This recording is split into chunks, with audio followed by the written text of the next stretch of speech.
আসসালামু আলাইকুম রহমতুল্লাহ বরকাত। দেশ ও দেশের বাইরে থেকে যে যেখান থেকে আমাদের দেখছেন সবাইকে প্রবচনের বিশেষ অনুষ্ঠান কালের প্রবচনে জানাচ্ছি আন্তরিক শুভেচ্ছা ও স্বাগতম। প্রিয় দর্শকবিন্দু, বর্তমান সারা বিশ্ব এক অস্থিতিশীল পরিস্থিতি সৃষ্টি হয়েছে। করোনা ভাইরাসের এই প্রকোপে সারা বিশ্ব আজ অস্থির।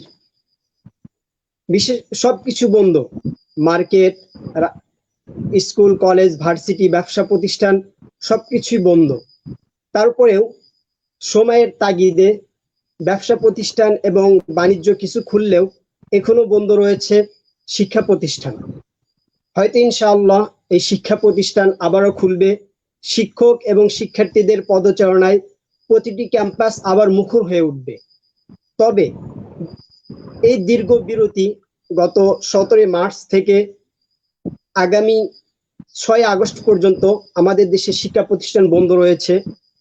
এই দীর্ঘ বিরতিতে ছাত্রদের কি অবস্থা হবে, পড়াশোনার যে একটা শূন্যতা আমাদের সামনে এসেছে, এই বিষয়গুলো আমরা কিভাবে সমাধান করব, এই নিয়ে প্রবচনের আজকের বিশেষ আয়োজন শিক্ষাবর্ষ দীর্ঘ বিরতিতে শূন্যতা পূরণের উপায় কি। প্রিয় দর্শক, আজকে আমাদের সাথে যুক্ত হয়েছেন জাতীয় লেখক পরিষদের সম্মানিত সভাপতি, সহসভাপতি, বিশিষ্ট লেখক ও চিন্তক মাওলানা সৈয়দ শামসুল হুদা। সৈয়দ শামসুল হুদাকে স্বাগত জানাচ্ছি। আপনি শুনতে পাচ্ছেন? আসসালামু আলাইকুম ওয়া রাহমাতুল্লাহি ওয়া বারাকাতুহু। শুনতে পাচ্ছি। আপনাদেরকে অনেক অনেক শুভেচ্ছা ও মোবারকবাদ। আপনাকেও ধন্যবাদ আমাদেরকে সময় দেওয়ার জন্য। হযরত, আপনার কাছে প্রথমে জানতে চাইবো যে করোনা ভাইরাসের যে প্রকোপ সারা বিশ্বকে অস্থির করে ফেলেছে, এই মুহূর্তে মানুষের দিকে তাকিয়ে, জনগণের দিকে তাকিয়ে প্রায় প্রতিটি রাষ্ট্রেই বিশেষ করে শিক্ষার্থীদেরকে বিশেষ গুরুত্ব দিয়ে শিক্ষা প্রতিষ্ঠানগুলোকে বন্ধ ঘোষণা করা হয়েছে। আমাদের দেশে গত 17 মার্চ থেকে শিক্ষা প্রতিষ্ঠানগুলো বন্ধ। এই দীর্ঘ সময়ে ছাত্ররা বাড়িতেই অবস্থান করছেন, বলা যায় পড়াশোনা এক প্রকার বন্ধ অবস্থায়। তো এই আপনার দীর্ঘ বন্ধে অর্থাৎ করোনাকালীন শিক্ষা ব্যবস্থাকে আপনি কিভাবে দেখছেন? ধন্যবাদ আপনাকে। নাহমাদুহু ওয়া নুসাল্লি আলা রাসূলিহিল কারীম, আম্মা বা'দ। আউযু বিল্লাহি মিনাশ শাইতানির রাজীম। বিসমিল্লাহির রাহমানির রাহিম।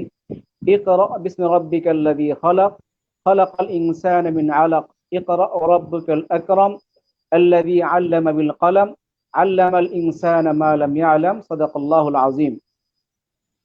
প্রবচন কর্তৃক আয়োজিত আজকের এই সুন্দর একটি আলোচনা সভার সম্মানিত দর্শক শ্রোতাদের জানাচ্ছি মোবারকবাদ ও ধন্যবাদ। আজকের এই আলোচ্য বিষয়টি অত্যন্ত গুরুত্বপূর্ণ। বিশেষ করে শিক্ষাবর্ষ দীর্ঘ বিরতিতে শূন্যতা পূরণের উপায় কি, এই আলোচনা সভায় আপনাকে আহ্বান করায় আপনাদেরকে আমি ধন্যবাদ জানাচ্ছি দেশের সকল শ্রোতাবৃন্দকে। আমি বলতে চাই, এই যে করোনা ভাইরাস জনিত শিক্ষা বিরতি, এটি একটি শিক্ষার জন্য বড় ধরনের বিপর্যয়। সারা দেশের শিক্ষার্থীরা আজকে লেখাপড়া থেকে বঞ্চিত। একজন শিক্ষার্থী যখন লেখাপড়া থেকে বঞ্চিত থাকে, দেশ যখন লেখাপড়া থেকে মুক্ত থাকে, তখন এর চেয়ে বড় বিপর্যয় আর কিছু হতে পারে না। দেশের আর্থিক বিপর্যয় হচ্ছে, দেশের সামগ্রিক উন্নতির অবনতি হচ্ছে। সবচেয়ে বড় বিপর্যয়ের ভিতর দিয়েও সবচেয়ে বড় বিপর্যয়টা হলো শিক্ষার বিপর্যয়। আজকে সারা দেশের কোটি কোটি শিক্ষার্থী, স্কুল, কলেজ, মাদ্রাসা, সকল সেক্টরে সকল শিক্ষার্থীদের লেখাপড়া বন্ধ। এমন একটি ভাইরাস, যে ভাইরাসটি সারা বিশ্বকে স্থবির করে দিয়েছে। এই স্থবিরতার মধ্যে পরে অন্তর্ভুক্ত হয়ে গিয়েছে আমাদের কচি কাঁচা শিক্ষার্থীদের ভবিষ্যৎ। এই ক্ষেত্রে আমাদের যে সবচেয়ে যে সমস্যাটি হচ্ছে, সেই সমস্যাটা হলো বিশেষ করে মাদ্রাসা শিক্ষার্থী যারা রয়েছেন, তাদের লেখাপড়ার ধারাবাহিকতায় একটু বড় ধরনের ব্যাঘাত সৃষ্টি হবে আমি মনে করছি। কারণ আমাদের মাদ্রাসা শিক্ষার্থীদের বড় একটি অংশ হলো হিফজুল কুরআন মাদ্রাসা শিক্ষার্থী, যারা নিয়মিত পাঠদান না করলে তাদের লেখাপড়া পিছনে পড়াটুকু ভুলে যাওয়ার একটি বিশাল সম্ভাবনা থাকে। এটি একটি বড় ধরনের সংকট। বিশেষ করে হেফজ মাদ্রাসা সারা দেশে আমাদের হাজার হাজার প্রতিষ্ঠান রয়েছে এবং লক্ষ লক্ষ শিক্ষার্থী রয়েছে, যারা বিগত 17 মার্চ থেকে এই শুরু হওয়া লকডাউনের কারণে যে তাদের লেখাপড়ার ক্ষতি হচ্ছে, শুধু এই 3 মাসের ক্ষতি নয়, তাদের যে পিছনের যে পড়াটা ছিল সেই পড়াটা তারা ভুলে যাবে, তারা এই পড়াটা ধারাবাহিক না থাকার কারণে। পাশাপাশি আমাদের যারা যে সকল ছাত্র ভাইয়েরা শুরু থেকে নিয়ে দাওরা হাদিস পর্যন্ত যারা শিক্ষার্থী, তাদের জন্য লেখাপড়ার বড় ধরনের একটি ব্যাঘাত সৃষ্টি হয়েছে। এর পাশাপাশি আমাদের জেনারেল লাইনের যারা জেএসসি পরীক্ষার্থী ছিল, এসএসসি পরীক্ষার্থী ছিল, এইচএসসি পরীক্ষার্থী ছিল এবং উচ্চতর বিভিন্ন সেক্টরে যারা পরীক্ষার্থী ছিল, তাদের এই সময় মতো পরীক্ষা না হওয়ায় তাদের সেখানে সেশন জটের সৃষ্টি হবে, একটি বয়স তাদের যে সময় নষ্ট হচ্ছে। এটা একটি শিক্ষার বড় ধরনের আমি মনে করি যে ক্ষতি বয়ে আনবে। এই ক্ষতিটা পুষিয়ে নেওয়াটা অনেক কঠিন, তারপরে চেষ্টা করতে হবে যাতে এই যে শিক্ষার যে একটা ঘাটতির সৃষ্টি হয়েছে, এই শিক্ষার ঘাটতিটা কিভাবে পূরণ করে নিয়ে আসা যায়। এক্ষেত্রে সারা বিশ্বব্যাপী নতুন পরিস্থিতির আলোকে যেভাবে সমাজ চিন্তকগণ এগিয়ে আসছেন, সেটা হলো যে প্রযুক্তিকে শিক্ষার ক্ষেত্রে ব্যবহার করা। আমরা দেখতে পাচ্ছি জেনারেল লাইনে এই অনলাইনে শিক্ষার ব্যবস্থা পূর্ব থেকেই ছিল, সীমিত আকারে ছিল, বর্তমান পরিস্থিতির কারণে সেটা ব্যাপক আকার ধারণ করেছে। এবং আমাদের মাদ্রাসা লাইনেও আমাদের যারা যে সকল উস্তাদগণ কোনোদিন মোবাইল ব্যবহার করতেন না, কোনোদিন যারা সোশ্যাল মিডিয়া ব্যবহার করতেন না, পরিস্থিতির কারণে বাধ্য হয়ে ছাত্রদের প্রতি ওনাদের মহাব্বত, ছাত্রদের প্রতি ওনাদের ভালোবাসা থেকে ওনারা নিজ উদ্যোগে দরস শুরু করেছেন। কেউ কেউ মাদ্রাসা থেকে বিভিন্ন কিতাবাদি দরস পড়াচ্ছেন, ছাত্রদেরকে বিভিন্ন ধরনের দিক নির্দেশনা দিচ্ছেন এবং বাড়িতে তারা কিভাবে তাদের সময়টা কাটাবে সেই জন্য উস্তাদগণ দিক নির্দেশনা দিচ্ছেন। এটা একটি খুবই আশাব্যঞ্জক অবস্থা যে হ্যাঁ, এই বিশেষ করে ক্ষেত্রে আমি মাদ্রাসা বলবো, লাইনে। জি হজরত, এই ক্ষেত্রে আমি বলবো যেটা বললেন যে অনলাইনের মাধ্যমে শিক্ষা দেওয়া হচ্ছে, এটা খুবই প্রশংসনীয় একটি উদ্যোগ। কিন্তু আমাদের দেশের অনেক অঞ্চল রয়েছে যেখানে এখন পর্যন্ত মোবাইলে কথা বলার জন্য পর্যাপ্ত নেটওয়ার্ক পাওয়া যাচ্ছে না, এমন অঞ্চল রয়েছে। আবার অনেক শিক্ষার্থী রয়েছেন যে আর্থিক সমস্যার কারণে তাদের কাছে স্মার্টফোন নেই, বা স্কুলে কলেজের যে ক্লাসগুলো, মাধ্যমিক ক্লাসগুলো যে এই সংসদ টিভিতে করানো হচ্ছে, অনেকের বাসায় টিভি নেই। তো এই ক্ষেত্রে তাদের করণীয় কি? এক্ষেত্রে আসলে যেহেতু এটি একটি মানে বিকল্প ব্যবস্থা, কোনো কাজই হাতে নেই, শিক্ষার্থীদের সামনে কোনো দিক নির্দেশনা নেই, এটাকে সামনে রেখে ওস্তাদগণ বিকল্প ব্যবস্থা হিসেবে অনলাইনে ক্লাস শুরু করেছেন। এর মানে এটা নয় যে এটা স্বাভাবিক যে লেখাপড়ার যে কার্যক্রম তার বিকল্প। স্বাভাবিক লেখাপড়ার কার্যক্রমের বিকল্প অনলাইন কখনোই হতে পারে না। বিশেষ করে কোরআন ও হাদিসের যে শিক্ষা, সেই শিক্ষাটা হলো উস্তাদ নির্ভর শিক্ষা। রসুল পাক সাল্লাল্লাহু আলাইহি সাল্লাম থেকে সাহাবায়ে কেরাম সরাসরি শিক্ষা গ্রহণ করেছেন, আমাদের আকাবিরিনগণ সরাসরি তাদের উস্তাদের কাছ থেকে শিখেছেন। বর্তমান সময়েও ছাত্ররা উস্তাদের কাছ থেকে সরাসরি শিখবেন। কোরআন এবং হাদিস অনলাইনের মাধ্যমে পরিপূর্ণরূপে শিক্ষা দেওয়াটা সম্ভব নয়। এর উপরে আমাদের দেশে যে আমাদের দেশে যে উন্নতি, বিশেষ করে প্রযুক্তির যে অবস্থা, এখনো পর্যন্ত আমাদের দেশের মানুষের আর্থিক সংগতি সেরকম নয় যেটা উন্নত বিশ্বে সম্ভব। যে উন্নত বিশ্বে যেহেতু এখন বিভিন্ন ইউনিভার্সিটি তাদের বিভিন্ন কোর্স সম্পূর্ণরূপে অনলাইন ভিত্তিক তারা করে ফেলেছেন, কারণ তারা প্রযুক্তির ব্যবহার অনেক আগে থেকে করে আসছেন, তাদের আর্থিক অবস্থা ভালো।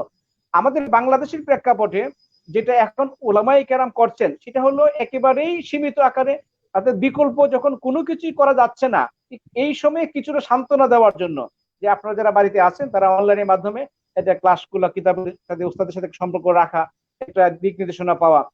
আমাদের দেশে যে প্রেক্ষাপট, সেই প্রেক্ষাপটে আসলে গ্রামে গঞ্জে যারা রয়েছেন, আমি একটা ভালো কথা বলবো এখানে, আমাদের গ্রামে গঞ্জে যে সকল ছাত্ররা রয়েছে তাদের সঙ্গে একটা বিশাল একটা সুযোগ হলো এই সময়ে গ্রামের যারা উস্তাদ যারা রয়েছেন, প্রত্যেকটা গ্রামে কিন্তু ছাত্ররা যেমন রয়েছেন, ভালো শিক্ষকও রয়েছেন, ভালো উস্তাদও রয়েছেন। আমি দেখি আমাদের যারা কওমি মাদ্রাসার ছাত্র অনেক সময় অনেক এলাকায় গ্রাম থেকে বড় আলেম হয়ে আসেন, মুহাদ্দিস হয়ে আসেন, অথচ ওই ছাত্র ওই এলাকার যে স্থানীয় প্রতিষ্ঠান মাদ্রাসা তাদের উস্তাদের সঙ্গে কোনো সম্পর্ক থাকে না। অথবা জি, ওখানে যারা ছাত্র ভাইয়েরা আছে, একই গ্রামের ছাত্র ভাইয়েরা আরো অনেক ছাত্র ভাইয়েরা আছে, তাদের সাথে কারোর সাথে যোগাযোগ থাকে না। আমি মনে করি এই করোনা ভাইরাসের সময়ে যারা গ্রামে নেটওয়ার্কের বাইরে রয়েছেন, তাদের উচিত হলো ওই গ্রামের যে বড় মাদ্রাসা আছে বা আশেপাশে যে ওলামাই বড় আলেম আছে, বড় মুহাদ্দিস আছে, বড় মুফতি সাহেবান আছেন বা বড় খতিব সাহেবান আছেন, তাদের সাথে সরাসরি সাক্ষাৎ করে প্রথমত কাজ হলো তাদের সাথে পরিচিত হওয়া, সে কোথায় লেখাপড়া করে, সে হয়তো মেশকাতে পড়ে, অথবা দাওরায়ে হাদিস পড়ে, অথবা ইফতা পড়ে, অথবা আদব পড়ে, ঢাকায় থেকে লেখাপড়া করে, গ্রামের উস্তাদের সঙ্গে কোনো সম্পর্কই নাই। গ্রামের অসংখ্য উস্তাদ রয়েছেন যারা তারা গ্রামে মেহনত করে, তাদের কোনো সম্পর্কই নাই। জি হঠাৎ জি করে তিনি ঢাকা শহর থেকে আলেম হয়ে দেশে চলে যান, ওনাকে কেউ চিনে না। আমি মনে করি করোনা ভাইরাস এই সুযোগটা কাজে লাগানো যেতে পারে, যে গ্রামের মাদ্রাসার সঙ্গে পরিচিত হওয়া, গ্রামের উস্তাদের সঙ্গে পরিচিত হওয়া, গ্রামের যারা ওলামায়ে কেরাম আছে তাদের সঙ্গে পরিচিত হওয়া, এবং তাদের সাথে যাদের ভিতরে এলেমের তলব আছে, আমি মনে করি তারা ওই গ্রামের উস্তাদের কাছ থেকেও তারা একটা দিক নির্দেশনা নিতে পারে যে এই সময়টা তারা কিভাবে কাজে লাগাবে। উস্তাদের সঙ্গে গ্রামের যে বড় উস্তাদগণ রয়েছেন, আমাদের দেশে যারা ঢাকা শহরে যে বা বিভিন্ন শহরে যে বড় উস্তাদ, তারা প্রত্যেকে কিন্তু অধিকাংশ উস্তাদ গ্রাম থেকে এসেছেন। এখন অনেক উস্তাদি গ্রামেই আবার আছেন।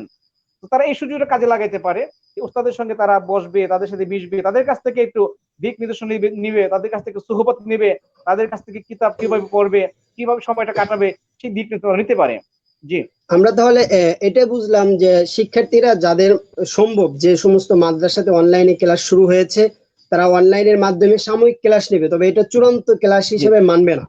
এবং যাদের সম্ভব না, তারা স্থানীয় যে ওলামায়ে কেরাম রয়েছেন তাদের সাথে সম্পর্ক রেখে কিতাবগুলো মানে মোতালার উপরে থাকা। যে ধন্যবাদ জি। আপনাকে। এই দীর্ঘ বিরতিতে আমরা লক্ষ্য করেছি মাদ্রাসা, স্কুল, কলেজ, বিশেষ করে ছোট যারা প্রাইমারি লেভেল এবং মাধ্যমিক শিক্ষার্থীরা একটা মানসিকভাবে বিপর্যস্ত হয়ে পড়েছে। তো এই মানসিক বিপর্যস্ত থেকে উদ্ধারের উপায় কি মনে করেন আপনি? এক্ষেত্রে আমাদের শিক্ষার্থীদেরকে আমি তিনটা শ্রেণীতে ভাগ করতে চাই।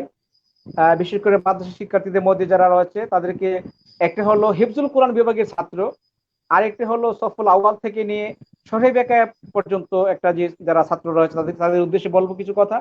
শরহে বেকার থেকে নিয়ে উচ্চতর শ্রেণী পর্যন্ত এই তিনটা শ্রেণীতে আমি ভাগ করতে চাই, এবং তাদেরকে আমি সেইভাবে প্রত্যেকের জন্য আলাদা আলাদা কথা বলতে চাই। হিফজুল কোরআন বিভাগের ছাত্র যারা আছে তাদের জন্য করণীয় হলো, নতুন সবক না শিখতে পারলেও পিছনে যা পড়া হয়েছে, অন্তত প্রত্যেকের কাছে কোরআন শরীফ আছে, প্রত্যেকের ঘরে কোরআন শরীফ আছে, তারা এক নির্দিষ্ট সময় পর্যন্ত এই সময়টা পিছনের সবক যেন ভুলে না যায়, হ্যাঁ, এইটাই যে তারা করতে পারে, এটা তাদের অবশ্যই করা উচিত।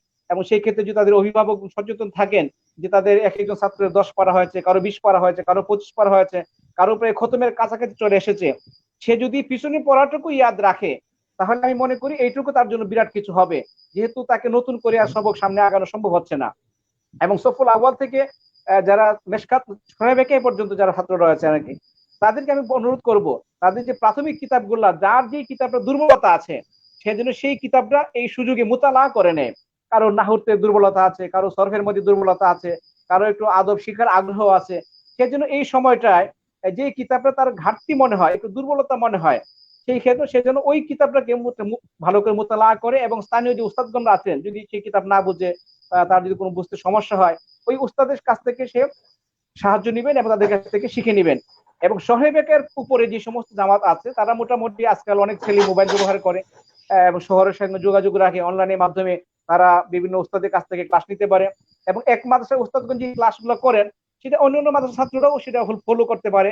দেখুন আমাদের শাইখ উস্তাদ হাসান জামিল সাহেব, উনি ওপেনলি জালালাইন শরীফে দর্শ করেন, রাত্রিবেলা দর্শ দর্শ দেওয়া করেন, শুরু করেছেন। জি। দর্শ শুরু করেছেন।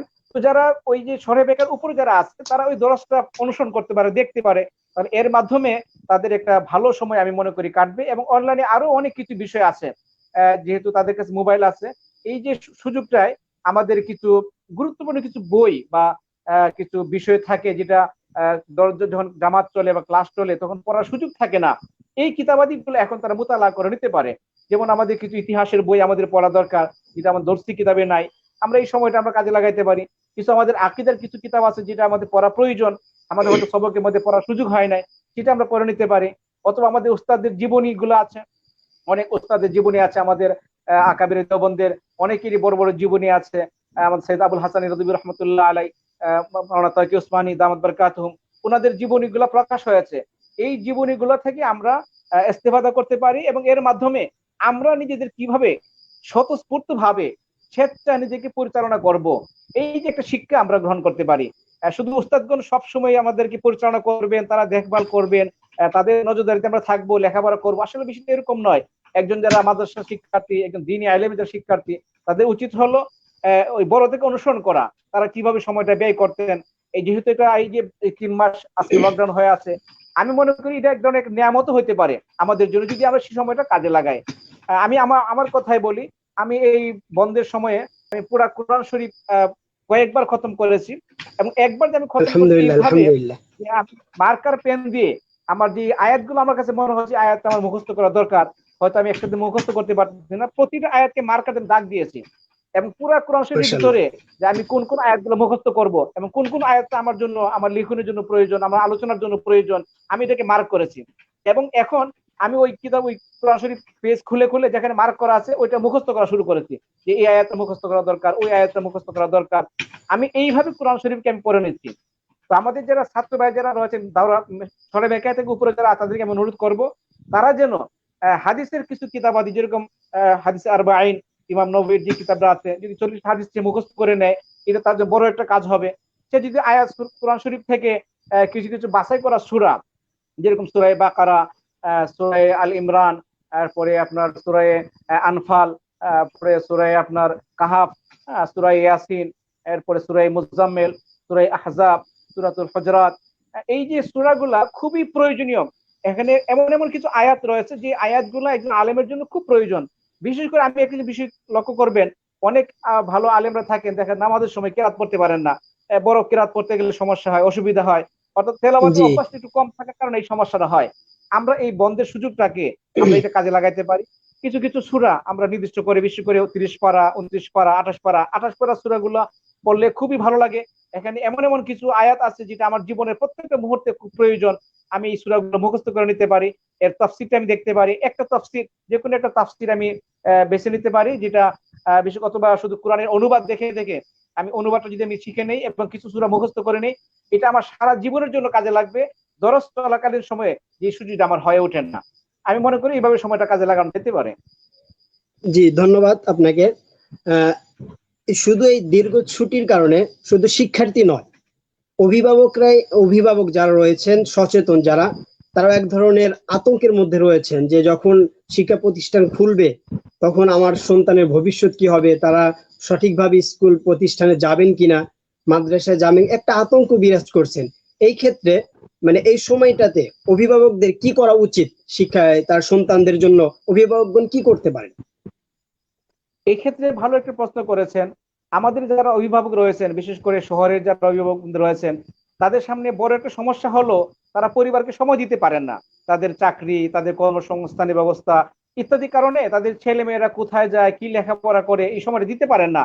আমি মনে করি যেহেতু তাদের সামনে তাদের সন্তান রয়েছে, যেহেতু ছাত্রদেরকে ছুটি, অভিভাবকদেরকে ছুটি, তাদের এখন কর্ম বন্ধ, তাদের অফিস বন্ধ, তাদের ব্যবসা বাণিজ্য বন্ধ, তারা এখন ঘরে অবস্থান করছেন, এই সুযোগটাকে তাদের সন্তানের সঙ্গে একটা মহব্বতের সম্পর্ক তৈরি করা, তাদের সঙ্গে বোঝাপড়া করা, তাদের বিভিন্ন বিষয় নিয়ে তাদের সঙ্গে আলোচনা করা, এবং যদি তিনি শিক্ষিত হয়ে থাকেন তাহলে সন্তানকে তার যে লেখাপড়ার ঘাটতি হচ্ছে বা কি কি বিষয়ে তার সমস্যা হচ্ছে, এই বিষয়গুলা একটু পাশে বসিয়ে অভিভাবক ইচ্ছা করলে পারেন যে তাকে পাশে বসিয়ে একটু কিতাবটা বুঝাই বলে দেওয়া, যে তুমি ওইটা পড়ো গাইডলাইন দেওয়া, এবং সর্বক্ষণ খোঁজ খবর নেওয়া। আমি মনে করি যেটা অভিভাবকরা যদি আতঙ্কিত না হয়ে, যেহেতু একটা বিশেষ পরিস্থিতির কারণে সব বিষয় থমকে দাঁড়িয়ে আছে, এখানে আসলে আমাদের কারোর হাত নাই, কিছুই করণীয় নাই আল্লাহর কাছে দোয়া করা ছাড়া। আমি মনে করি অভিভাবক যারা, বিন্দু যারা রয়েছেন, তাদের সামনে এটা সুযোগ সন্তানের সঙ্গে একটা আন্তরিক সম্পর্ক গড়ে তোলা, তাদের কাছে তাদেরকে গাইডলাইন দেওয়া, এবং তারা কি লেখাপড়া করছে, সন্তান, অনেক অভিভাবক রয়েছে সন্তান কি লেখাপড়া করে সেটা জানেও না, সেটা বুঝেও না। এই সুযোগে এই বন্ধের সময়ে বা এই লকডাউনের সময় আমি মনে করি যদি গার্জিয়ান মনে করেন যে তার ছেলের কাছ থেকে জেনে নেবেন ছেলে কি কি কিতাব পড়ছে, তার কি কি কিতাব আরো পড়া উচিত বা কি কি কিতাব পড়া হচ্ছে না, এবার ওস্তাদের সঙ্গে ছাত্রদের সম্পর্ক, প্রতিষ্ঠান সম্পর্কে জেনে নেওয়া, এই সবগুলা জেনে নিয়ে উনি ছেলের সঙ্গে বা সন্তানের সঙ্গে একটা বন্ধুত্বপূর্ণ সম্পর্ক গড়ে তুলতে পারেন। এর মাধ্যমে ছেলে সন্তানদেরকে লেখাপড়ার কাজে ব্যস্ত রাখতে পারেন।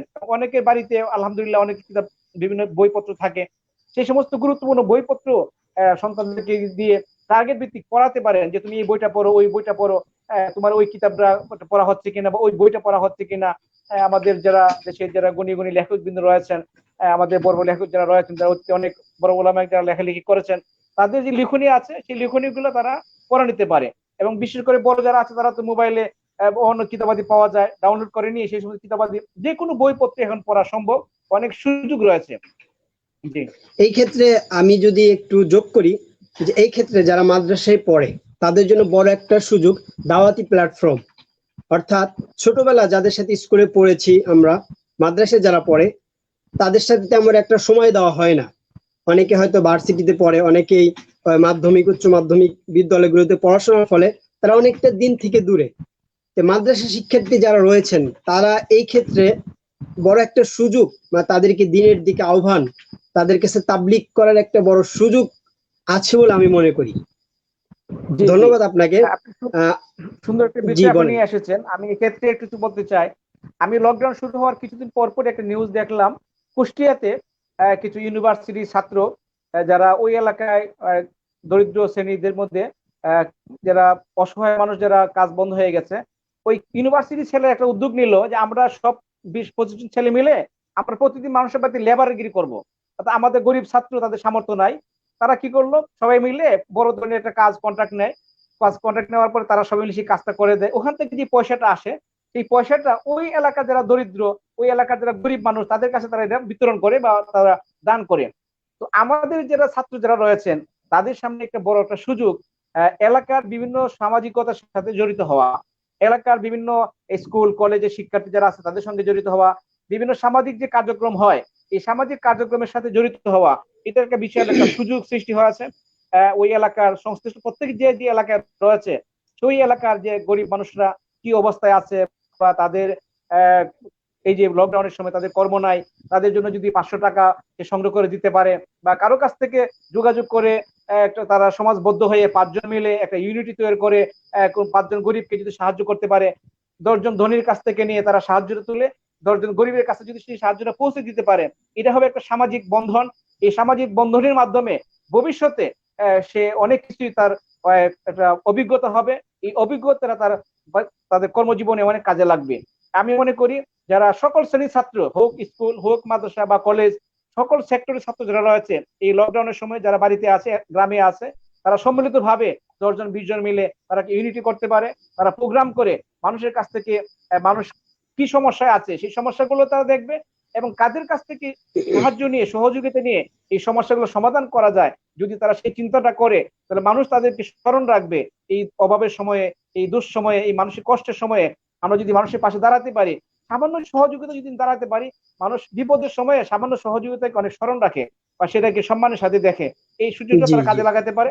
এর মাধ্যমে ছাত্রদের, মাদ্রাসা ছাত্রদের সঙ্গে কলেজের ছাত্রদের মধ্যে সাথে একটা সম্পর্ক তৈরি হবে, সেতু বন্ধন তৈরি হবে, পরস্পরের বোঝাপড়া তৈরি হবে।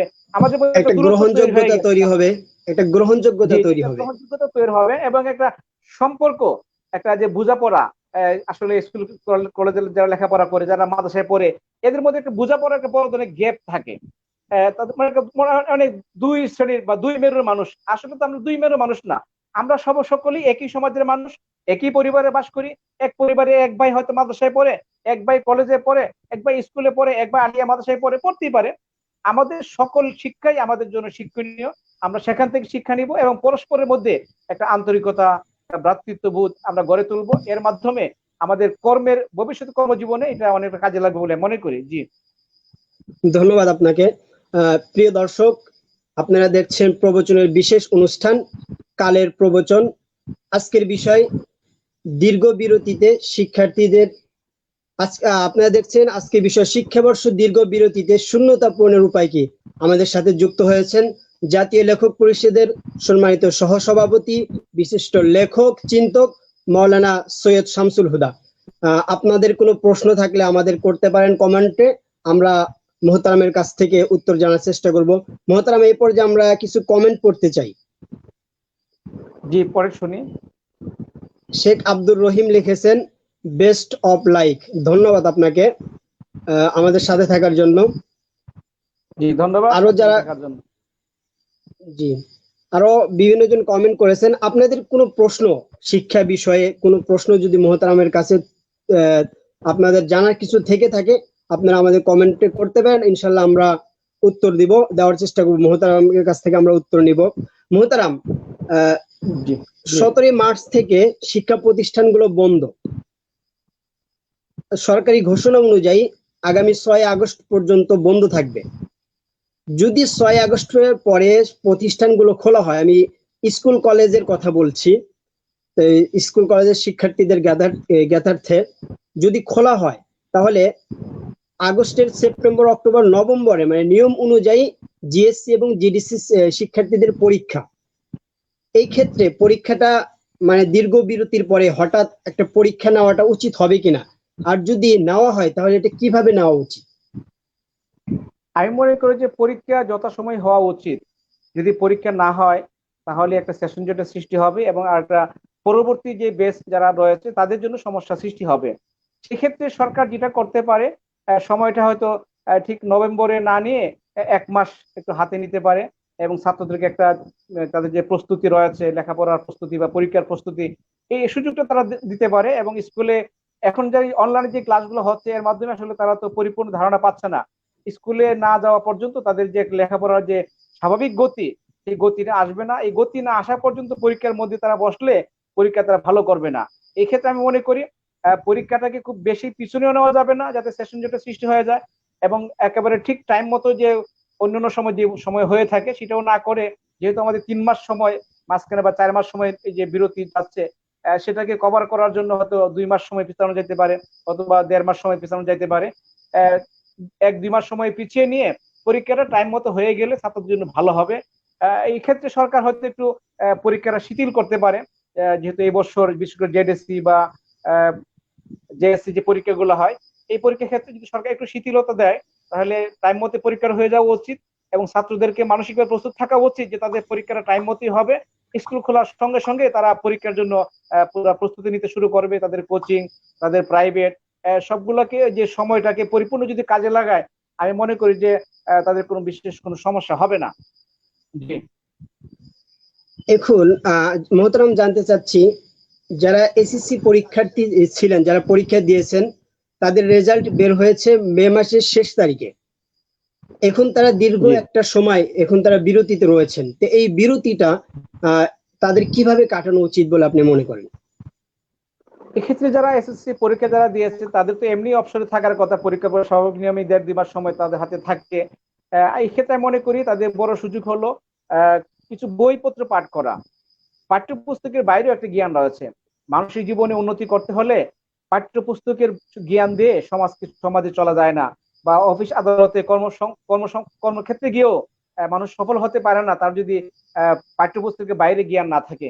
এই যে লকডাউনের সময়টা তারা যে হাতে একটা লম্বা একটা সময় পেয়েছে, আমি মনে করি তাদের উচিত তাদের পছন্দের যাকেই ভালো লাগে, যার লেখনী ভালো লাগে তার লেখনীগুলো এখন তারা নিয়মিত পড়তে পারে, তাকে অনুসরণ করতে পারে, তার খুব গবেষণামূলক দৃষ্টিতে এই সমস্ত লেখাগুলো পাঠ করতে পারে।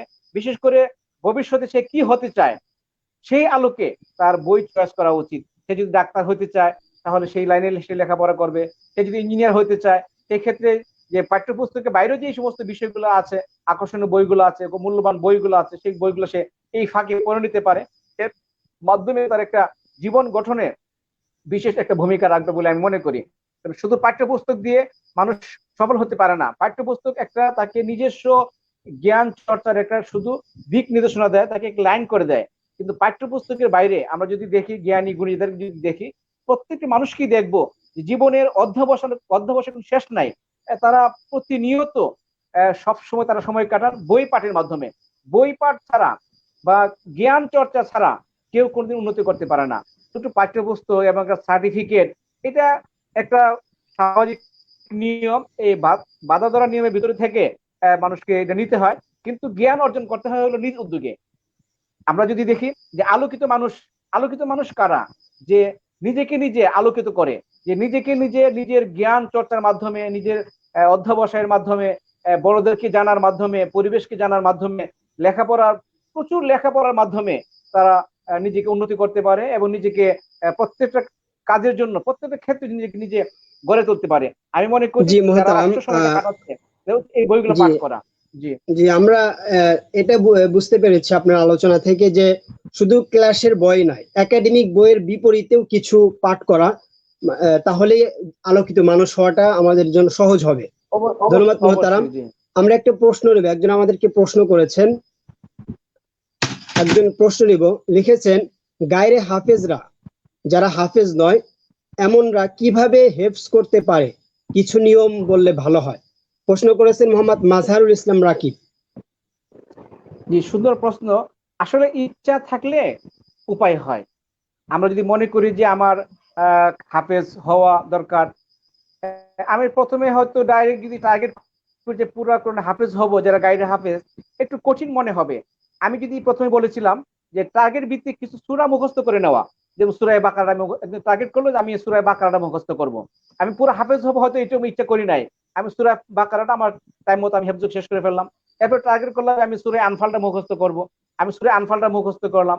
এরপর টার্গেট করলাম সূরা কাহাফটা প্রতি শুক্রবারে পড়তেই হয়, আমি সূরা কাহাফটা একটু মুখস্থ করে নেই। এরপরে সূরা ইয়াসিন, সূরা আর রহমান, সূরা মুজাম্মিল, সূরা মুলক, এই সূরাগুলো প্রতিনিয়ত তেলাওয়াত করতে হয়। এই সূরাগুলো যদি মুখস্থ করে নেয়, তো তার ভিতরে হেফজ করার যে একটা যোগ্যতা এটা তৈরি হবে, এবং দেখা যাবে তার ভিতরে একটা স্পৃহা তৈরি হবে যে আমি তো মোটামুটি এখন 4-5 পারা আমার হিফজ হয়ে গেছে, আমি যদি একটু চেষ্টা করি আরো 5 পারা মুখস্থ করতে পারি। আরো সূরা আহজাব আছে, সূরা হুজরাত আছে। সূরা হুজরাতের মধ্যে এমন এমন বিষয় আছে যে বিষয় প্রত্যেকটা আয়াত ভিতরে হিট করে যে আমি আসলে আমার জীবনে কিভাবে গঠন করা উচিত, আমি কি করছি। প্রত্যেকটা আয়াতের অর্থ যদি এভাবে সে দেখে, যদি মুখস্থ করা শুরু করে, কিছু কিছু অর্থ সে দেখে, তাহলে গাইরে হাফেজরাও একসময় হয়তো 5 বছরে বা 10 বছরে সে হাফেজ হয়ে যাওয়ার সম্ভাবনা আছে। সে ইচ্ছা করলে, যদি সে ইচ্ছার উপরে অটল থাকে, অবিচল থাকে, এবং সে দৃঢ় ইস্তেকামাত থাকে, তার পক্ষে হাফেজ হওয়া সম্ভব। জি জি, ধন্যবাদ মুহতারাম। এবার আসবো একটু কওমি মাদ্রাসার ছাত্রদের দিকে। সাধারণত কওমি মাদ্রাসার বর্ষ শুরু হয় শাওয়াল থেকে রয় শাবান পর্যন্ত। শাবানের 15 অথবা 25 তারিখ, 20 তারিখ বিভিন্ন মাদ্রাসায় বিভিন্ন ভাবে। তো আমরা লক্ষ্য করছি যে আহ, স্বাভাবিকভাবে শাওয়ালে এবার বছর শুরু করা সম্ভব হয়নি। যদি স্বাভাবিক হয় পরিস্থিতি, তাহলে কুরবানির পরে হবে। এই যে কুরবানির আগে যে প্রায় 1 থেকে 1.5 মাস যে ক্লাস হতো, সেই ক্লাসটি হলো না। এই ক্ষেত্রে এই পড়াগুলো কিভাবে উঠিয়ে নিয়ে আসবে, এবং আহ, মানে নিয়ম অনুযায়ী সাবানে পরীক্ষা হওয়া উচিত বলে মনে করেন কিনা? আমি আগে বলেছি যে পরীক্ষার যে শিডিউলটা শিডিউল মোতাবেক হওয়া উচিত। এই যে বছরের শুরু, বছরে যে এখানে 1.5 মাস বা 2 মাস সময় নষ্ট হয়ে গেল, এটা যদি সে ইচ্ছা করে যে মুতালার মাধ্যমে বা বড়দের ক্ষেত্রে অনলাইনের মাধ্যমে যে নির্দেশনা ওস্তাদগণ দিচ্ছেন সেটাকে সে অনুসরণ করে সময়টাকে কাজে লাগায়, তাহলে আমি মনে করি কিছুটা কভার করা সম্ভব। আর প্রত্যেকটা ঘটনা যেহেতু একটা দুর্যোগকালীন সময়, দুর্যোগকালীন একটা অবস্থা, এই সময়টাকে আসলে পরিপূর্ণ কভার করা এটা সম্ভব হবে না। এই বছর সকল শ্রেণীর সকল ক্লাসের শিক্ষার্থীর জন্যই একটু অসুবিধা হবে, এবং এই সময়টা তাদের জন্য আসলে পুষিয়ে নেওয়াটা অনেক কঠিন হয়ে যাবে। যেহেতু এখানে যে ধারাবাহিক যে বছরের শুরুতে যে ক্লাস যেভাবে হয়, ওস্তাদগণ যে মনোযোগ সহকারে যে দায়িত্বের সঙ্গে ক্লাস করেন, এই বছরের শুরুতে ক্লাস শুরু না হওয়ার কারণে এটা একটা বড় ধরনের একটা মানসিক একটা ক্ষতি হবেই। এটা আসলে কিছু করণীয় নাই, যেহেতু আমরা পরিস্থিতির শিকার। সেই ক্ষেত্রে আমরা এখন থেকে নিজেকে যদি আমরা তৈরি করে নেই, কুরবানির পরে ইনশাল্লাহ আশা করতেছি আমরা যে বিশ্বের সারা বিশ্বই আস্তে আস্তে লকডাউন থেকে তারা বের হয়ে আসছে, এবং বাংলাদেশেও আশা করি যে ইনশাল্লাহ 6 আগস্টের পরে আর সেই ছুটি দীর্ঘায়িত হবে না। মানুষের যে স্বাভাবিক যে আয় উপার্জন যেভাবে বন্ধ, এটা যদি চলমান থাকে, এই দেশের আরো করোনার চেয়ে বড় বিপর্যয় হবে।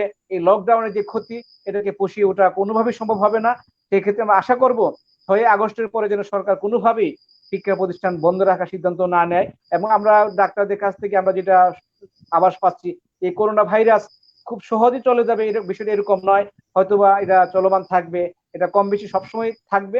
তো সুতরাং আমাদেরকে এই করোনা ভাইরাসকে নিয়েই আমাদেরকে চলতে হবে, এর ভিতর দিয়েই আমাদেরকে সবকিছুই মোকাবেলা করতে হবে, ওভারকাম করতে হবে।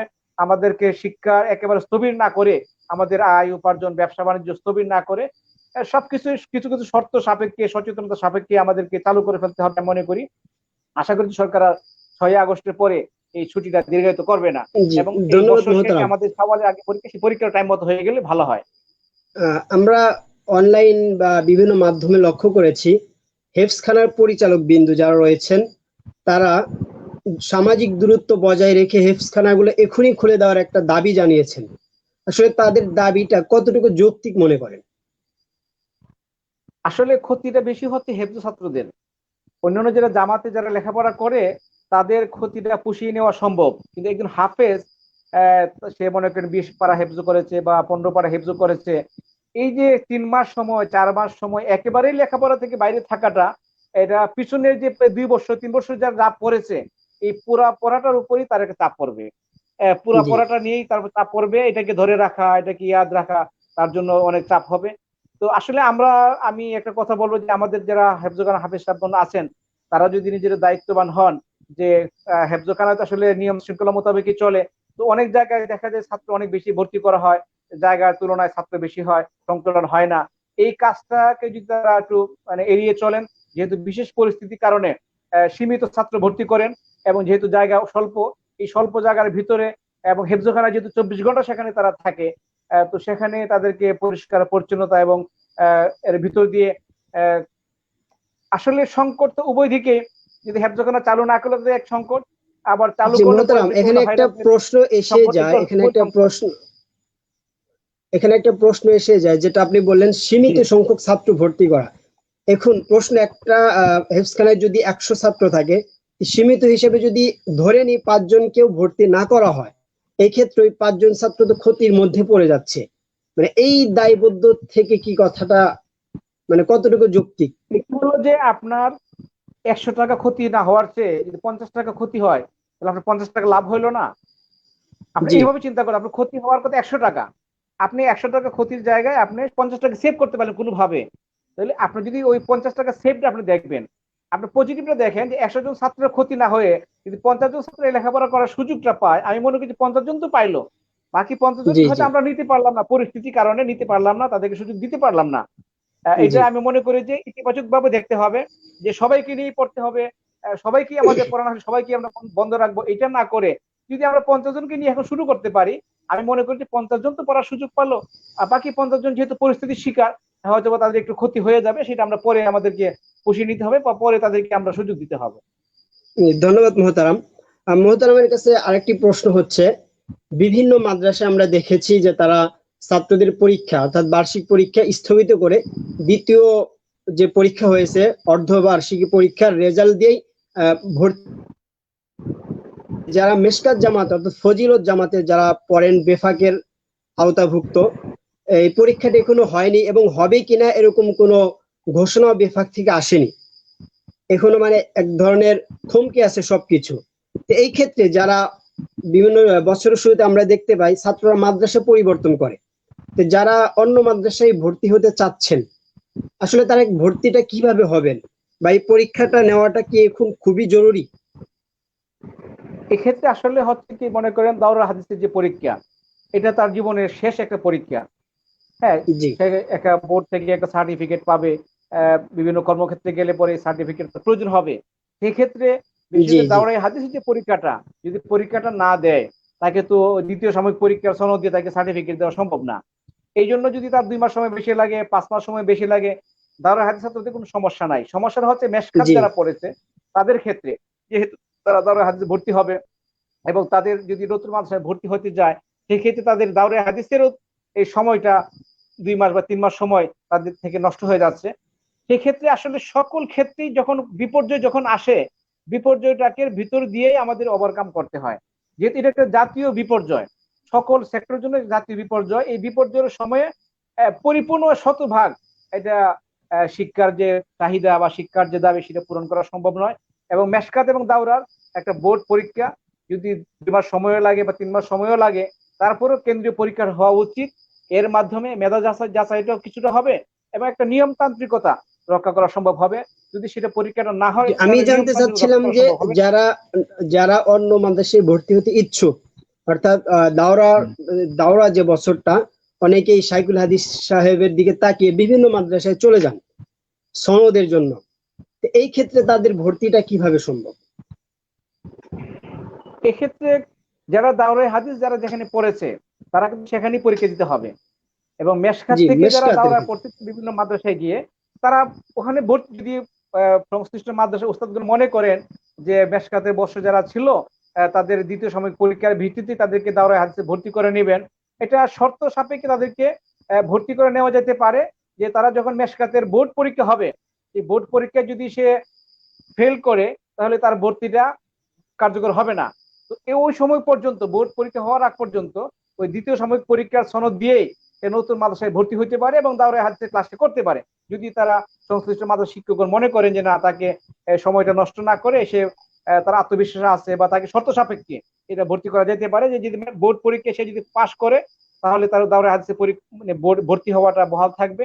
আর যদি সে পরীক্ষা পাশ না করে তাকে আবার নতুন করে পিছনে চলে যেতে হবে এবং মেশকাত আবার নতুন করে তাকে পড়তে হবে। এটা এইভাবে করা জি যেতে পারে, সময় নষ্ট হবে না। জি মোহতারাম, আপনার কাছে জানতে চাবো আরেকটি প্রশ্ন হচ্ছে, আমরা দেখেছি এই লকডাউনের কারণে অনেক জি কওমি মাদ্রাসার ছাত্র বা স্কুল ভার্সিটির অনেক ছাত্র বিভিন্ন ব্যবসায় জড়িয়ে গিয়েছেন। জি তাদের এই ব্যবসাটা তাদের মানে শিক্ষা ক্ষেত্রে গিয়ে আবার কোনো বাধার কারণ হয়ে দাঁড়াবে কিনা? এটা সময়টাকে কাজে লাগানো আমি মনে করি। যারা বিভিন্ন ব্যবসায় যারা জড়াচ্ছেন বা যে বিভিন্ন কার্যক্রম যারা করছেন, এটা আসলে একটা শিক্ষামূলক একটা পিরিয়ড। অনেকেই আগ্রহের সঙ্গে মানে একটা উৎসুক অবস্থায় করছে, বা একটা যে পরীক্ষামূলক দেখি আসলে ব্যবসাটা পারি কিনা। যেহেতু এখন ঘরে বসে আছে, আমি একটু অভিজ্ঞতা অর্জন করি, আমি এটাকে পজিটিভলি দেখি। বিশেষ করে সকল ছাত্র শিক্ষার্থীদেরই এটা আমি পজিটিভলি নেব, এই কারণে যে তাদের এই সমস্ত বিষয়গুলো যেহেতু যদি নিয়মিতভাবে ক্লাস চলতো তাদের অভিজ্ঞতা অর্জন করার সুযোগ ছিল না বা সুযোগ হতো না, এখন তারা সুযোগটা পাচ্ছে। একটা সমাজকেও আমাদের জানতে হবে, ব্যবসার মাধ্যমে সমাজকে জানা যায়, মানুষকে জানা যায়, এবং নিজের যে আয় উন্নতি করার একটা পথ সে যে শিখছে বা সে যে বুঝতে পারতেছে, আমি এটাকে খুবই পজিটিভলি দেখি। আমি মনে করি যে এতে তার লেখাপড়ার বড় ধরনের ক্ষতি হবে বলে মনে করি না। হয়তো কিছু মানুষ যারা আছে যারা ব্যবসায় জড়াই যেতে পারে, তাদের হয়তো তার উচ্চতর শিক্ষা, অনেকে হয়তো তাদের আর্থিক অবস্থার কারণে তারা এমনি হয়তো ক্ষতিগ্রস্ত হয়তো, যেহেতু তার আর্থিক অবস্থা যদি ব্যবসায় জড়ায় তার আর্থিক অবস্থা কিছুটা ভালো হইলো। আর সে যদি কোনো কিছু না করে তাহলে কিন্তু আর্থিক দৈন্যতার কারণে সে কিন্তু নতুন বর্ষে বা নতুন কোনো প্রতিষ্ঠানে গিয়ে ভর্তি হয়ে সে কিছু করতেও পারবে না, তখন তার আরো মনোবল ভেঙে যাবে, সে মানসিক অবস্থা তার দুর্বল হয়ে পড়বে। এটাকে আমি মনে করি যে তার সময়টা কাজে লাগাচ্ছে, এটা অভিজ্ঞতা অর্জন হচ্ছে, এতে তার লেখাপড়ার বিরাট ক্ষতি হবে মনে করি না। জি মোহতারাম, আমরা এই লকডাউনের কারণে অর্থাৎ করোনা ভাইরাসের কারণে আমরা দেখতে পাচ্ছি অনেক ওলামায়ে কেরাম ব্যবসামুখী হয়ে যাচ্ছেন, যেটা আগে আমরা দেখতে পাইনি, বা অনেকে এটাকে বাঁকা চোখে দেখেছেন যে আলেম হয়ে ব্যবসা করবেন, আলেম হয়ে পরন এবং মসজিদ ইমামতি বা এগুলো করা ব্যতীত অন্য কিছু করবেন, যেটা অনেকেই ঘৃণার চোখে দেখতেন বা একটু বাঁকা চোখে দেখতেন যদি সহজভাবে বলি। তো এই ক্ষেত্রে করোনার কারণে এই মানে বিষয়টা অনেকে সহজভাবে নিয়েছেন, এটাকে আপনি কিভাবে দেখছেন? আমি আমি আমার লেখালেখির জীবনে আমি সবচেয়ে এই বিষয়টি গুরুত্ব দিয়ে আসতেছিলাম বেশি, যে আমাদেরকে কর্মসংস্থানের ক্ষেত্রে একমুখী কর্মসংস্থান চিন্তা না করে বহুমুখী কর্মসংস্থানের চিন্তা করতে হবে। এই যে বহুমুখী কর্মসংস্থানের চিন্তাটা আমাদের উলামায়ে কেরাম সারা প্রতি বছর আমাদের মাদ্রাসাগুলো থেকে প্রায় 25 থেকে 30 হাজার ছাত্র লেখাপড়া শেষ করে। তো তারা কি শুধুমাত্র আমাদের কর্মসংস্থানের সামনে থাকে মাদ্রাসার শিক্ষকতা, মসজিদের ইমামতি, আর হলো মাহফিল বা বক্তা হিসেবে যারা পেশাদার বক্তা যারা মাহফিলকে তারা অনুকরণে যাচ্ছে, তারা এই দুই একটি ক্ষেত্র ছাড়া এই যে প্রতি বছর 25 হাজার ছাত্র ছাত্রী ফারেক হচ্ছে, লেখাপড়া শেষ করছে, তাদের আর কর্মসংস্থান কি হবে? আমরা এতদিন এটা বুঝতে পারি নাই যে আমাদের যে আরো বিকল্প কর্মসংস্থান থাকা দরকার। আজকে করোনা ভাইরাসের কারণে, এই ভয়াবহ পরিস্থিতির কারণে আমাদেরকে বাস্তবটা শিখাতে বাধ্য করছে। আমি আল্লাহকে ধন্যবাদ জানাই, আমি শুকরিয়া জানাই যে আমাদের ভিতরে যে বাস্তব জ্ঞানটা আসছে, যে আমাকে বিকল্প চিন্তা করতে জি হবে। মসজিদ শুধু আমার আয়ের উৎস, শুধু মাদ্রাসায় আয়ের উৎস, আমার তো বিকল্প প্রয়োজন। আমি একটা ছোটখাটো ব্যবসা করতে পারি, আমি মসজিদে ইমামতিও করলাম, পাশাপাশি আমি যদি ব্যবসা বাণিজ্য করি আমি, তাহলে ওই মসজিদের সেক্রেটারি, ওই মসজিদের সভাপতি আমাকে কান ধরে ঘুরাইতে পারবে না, আমাকে ইচ্ছা করবে আমাকে যে কোনো সময় চাকরির ভয় দেখায় যা তা করাইতে পারবে না। অনেক ইমাম অনেক খতিবগণ হক কথা বলতে পারে না, এই কারণে তার বিকল্প কোনো আয়ের ব্যবস্থা নাই। তাকে যদি আজকে বিদায় করে দেওয়া হয় তার চলার কোনো সঙ্গতি নাই। যদি তার আয়ের কোনো সঙ্গতি থাকতো, আমি দেখেছি যে সকল উলামায়ে কেরামের আর্থিক অবস্থা ভালো বা বিকল্প আয়ের ব্যবস্থা আছে, তারা হক কথা বলতে সাহস পান। আর যাদের বিকল্প আয়ের ব্যবস্থা নাই তারা হক কথা বলতে পারেন না। মসজিদে যারা কমিটিতে যারা থাকেন বা মাদ্রাসার যারা কমিটিতে যারা থাকেন, অনেক কমিটির লোকজন যারা থাকে, তারা আসলে আহ দিন একজন আলিমের যে মর্যাদা বোঝার ক্ষমতা রাখে না। তারা সারা জীবন সুদ ঘুষ অন্যায় অপচয় করে, মানে অন্যায় অপরাধ করে, টাকা পয়সা সঞ্চয় করে বড়লোক হয়ে যায়। একসময় তারা হাজির সাহেব সেজে মসজিদ কমিটির সভাপতি, মাদ্রাসার সভাপতি, মাদ্রাসা সেক্রেটারি হয়ে যায়। তার ভিতরে একজন আলেমের মর্যাদা অনুভূতি থাকে না। সেই জন্য একজন আলেম ওই সেক্রেটারি সভাপতি গোলামি করে তখন যখন তার সামনে আয়ের আর কোনো পথ থাকে না, সে যে কিছু করে খেতে পারবে এই আত্মবিশ্বাস তার থাকে না। এই করোনা ভাইরাস আলেমদের মধ্যে এই আত্মবিশ্বাস সৃষ্টি করেছে যে আমি সামান্য কৃষি কাজ করেও আমি আমার জীবনটা ধারণ করতে পারি, আমি সামান্য জি কিছু করে ব্যবসা করেও আমি আমার জীবনটাকে ধারণ করতে পারি। এই আত্মবিশ্বাসটা ফিরে পাওয়া এটা একটা বড় একটা প্রয়োজন ছিল। আর আমাদের অতীত আকাবিররা সকলেই কাজটা করতেন, যে তারা আয়টাকে শুধু মাদ্রাসায় পড়ানোটাকে আয়ের উৎস মনে করতেন না, আয়ের উৎস ছিল ভিন্ন। আর দরস তাদরিস ছিল খেদমতের উদ্দেশ্যে তারা করতেন, জি ছাত্রদের মোহতারাম। পড়া, ছাত্রদের তাজকে কোরআন আদব শিক্ষা দেওয়া, এই কাজটা তারা জি করতেন। জি আহ, আরেকটি সর্বশেষ প্রশ্ন আপনার কাছে। আমরা এই করোনা ভাইরাসের কারণে দেখেছি বিভিন্ন মাদ্রাসা এবং প্রাইভেট যে প্রতিষ্ঠানগুলো রয়েছে, সেটা স্কুল হোক, বিভিন্ন কিন্ডার গার্ডেন হোক, এই প্রতিষ্ঠানগুলোর শিক্ষকরা খুবই মানবতার দিন যাপন করছেন। তাদের বেতন বন্ধ অনেক মাদ্রাসার, বিশেষ করে কিন্ডার গার্ডেনের স্কুল কলেজ যেগুলো রয়েছে আধুনিক শিক্ষায়। তো এই ক্ষেত্রে ওই সকল শিক্ষকদের পাশে দাঁড়ানো ছাত্রদের কর্তব্য কিনা, দাঁড়ালে এটা কিভাবে দাঁড়াতে পারে? এক্ষেত্রে আসলে যারা ভাড়া বাসায় মাদ্রাসা চালান বা কিন্ডার গার্ডেন চালান বা স্কুল কলেজ ইউনিভার্সিটি চালান, তাদের জন্য একটা এই সময়টা বড় একটা কঠিন সময় যাচ্ছে। মাসের পর মাস যাচ্ছে, তাদের ভাড়া বাড়তেছে, ভাড়া জমা হচ্ছে। যেহেতু ছাত্র তারা ছাত্র পাচ্ছে না, তাদের কাছ থেকে কোনো বেতন পাচ্ছে না, এই ভাড়া পরিশোধ করা, এক্ষেত্রে আমি মনে করি যে দুইটা পক্ষেরই একটু ছাড় দেওয়া উচিত। বিশেষ করে মালিক পক্ষ যারা আছেন, আল্লাহ পাক তাদেরকে সুযোগ দিয়েছেন বাসা বাড়ি করার, যে যারা শিক্ষা প্রতিষ্ঠান পরিচালনা করে, যেহেতু তারা এখন এই মুহূর্তে অসহায় একটা পরিস্থিতির শিকার, এক্ষেত্রে আমি মনে করি সবার উচিত মানবিক দিকটা বিবেচনা করা, তাদের ভাড়ার ক্ষেত্রে একটু নমনীয় হওয়া। হয়তো এই করোনার সময়ে আমি মনে করি যারা মালিক পক্ষ যারা আছেন তারা যদি মনে করে যে না আমি ভাড়াটা হাফ করে দেব, প্রতি মাসের হাফ ভাড়া সে উনি দিয়ে যাবেন, যাতে মালিকও একেবারে বিপদগ্রস্ত না হয় আর যারা ভাড়া নিয়েছেন তারাও একেবারে ক্ষতিগ্রস্ত না হয়।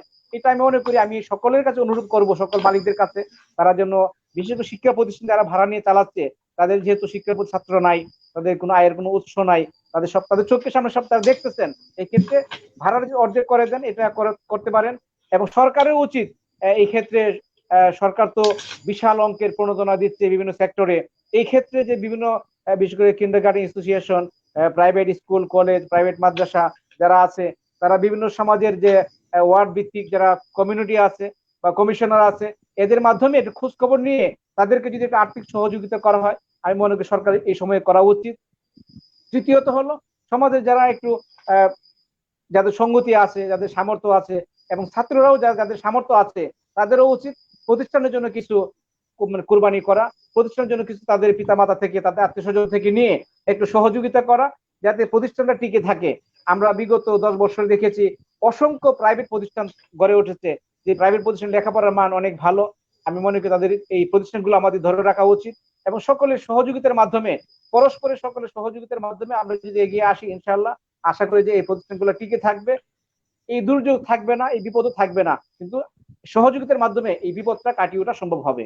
জি ধন্যবাদ মোহতারাম, আমরা একদম অনুষ্ঠানের শেষ পর্যায়ে চলে এসেছি। আপনাকে অনেক ধন্যবাদ আমাদেরকে আপনার মূল্যবান সময় থেকে আমাদেরকে সময় দেওয়ার জন্য। করোনা ভাইরাস সারা বিশ্বে একটা আতঙ্ক তৈরি করেছে। এটা আল্লাহ তাআলার পক্ষ থেকে গজব অথবা মুমিনদের জন্য পরীক্ষা। এই পরীক্ষায় উত্তীর্ণ হতে হলে কোরআন সুন্নাহ যেভাবে করোনা ভাইরাস বা মহামারী মোকাবেলা করতে বলেছেন ওভাবে আমাদেরকে চলতে হবে।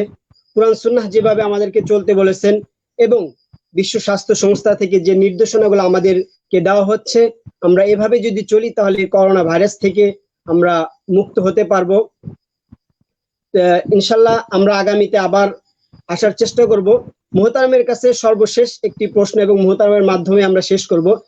এই প্রবচন মিডিয়া, আমরা স্বপ্ন দেখি একটা মিডিয়া জগতে বিচরণ করার, বর্তমান হলুদ মিডিয়ার মোকাবেলা করার জন্য আমরা স্বপ্ন দেখছি।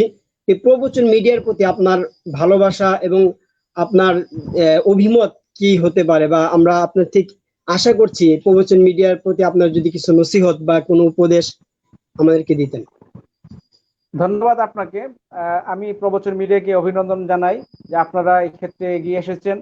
আসলে হলুদ মিডিয়া বা কারো দিকে নেগেটিভ কোনো দিক না দেখে আমাদের কিছু কাজ করা উচিত।